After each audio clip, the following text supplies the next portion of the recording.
pusat ekonomi baru itu nanti akan berada di sekitar Kepulauan Bangka Belitung ini.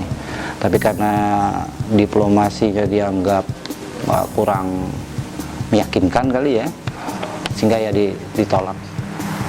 Dan protesnya itu akhirnya dia memilih Singapura, dan sekarang terbukti Singapura akhirnya menjadi sebuah negara persemakmuran Inggris yang cukup menguasai perekonomian dunia.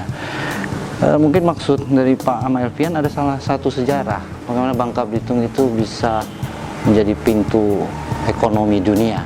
Nah, adakah alasan secara geografis menurut sejarawan Ahmad Elfian?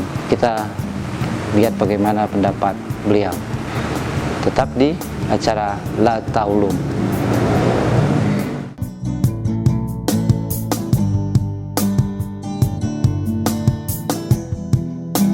Kita ketahui bahwa Bangka Belitung itu terletak di pesisir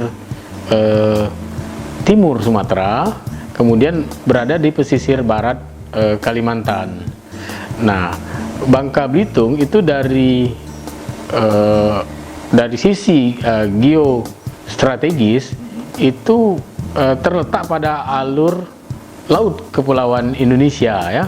Alur laut Alki ya, Alki 1 dan Alki 2. Ketika di Laut Natuna dia bercabang, satu ke Indochina ya, satu ke Selat Malaka. Jadi dia bercabang. Jadi dia berada pada jalur strategis pelayaran internasional, dan dia berhadapan langsung dengan pusat-pusat pertumbuhan ekonomi baru dan pusat-pusat pertumbuhan ekonomi yang maju. Pusat-pusat pertumbuhan ekonomi baru itu seperti Korea ya, kemudian Vietnam, Laos, Kamboja, Thailand. Nah, pusat-pusat ekonomi maju itu ya Jepang, Cina. Dia berhadapan langsung. Jadi dari sisi geostrategi sekarang, geoekonomi sekarang, luar biasa. Bangka Belitung berada di alur laut Kepulauan Indonesia yang berhadapan langsung dengan pusat-pusat pertumbuhan ekonomi baru dan pusat-pusat pertumbuhan ekonomi yang sudah maju. Nah, itu yang kedua. Kemudian dalam konteks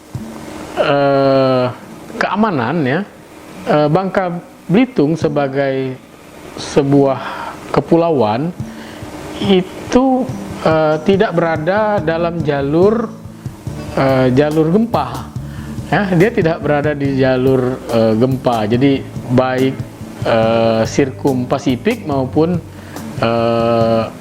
jalur Sumatera ya, jalur gempa di Sumatera. Jadi beberapa kejadian gempa, tsunami ya, itu Bangka Belitung selalu terlindung ya. Jadi dia sangat visible sekali untuk ibu kota.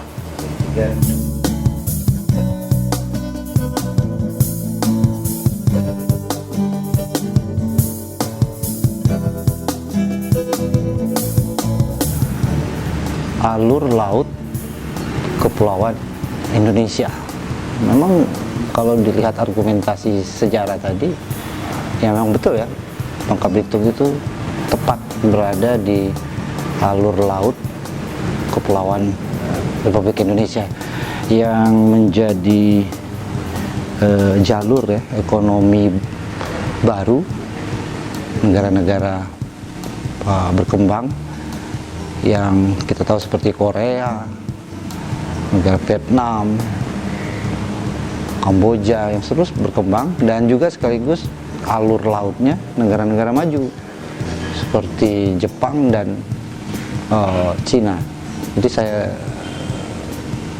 kita boleh berpikir sejenak jika kita ingin mempertimbangkan mengapa Bangka Belitung cocok ditetapkan sebagai nominasi ya sebagai ibu kota negara Republik Indonesia ke depannya.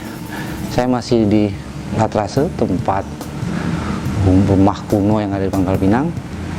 Kita tanyakan lagi kepada sejarawan kita Bapak Ahmad Elfian tentang bagaimana, apalagi fakta-fakta sejarah yang bisa menunjukkan bahwa Bangka Belitung itu berdasarkan sejarah-sejarah lainnya, fakta sejarah lainnya yang bisa nunjukin bahwa Bangka Belitung cocok sebagai ibu kota negara Republik Indonesia selanjutnya. Saya mau turun dulu, kita dengarkan pendapat dari Bapak Ahmad Fian selanjutnya.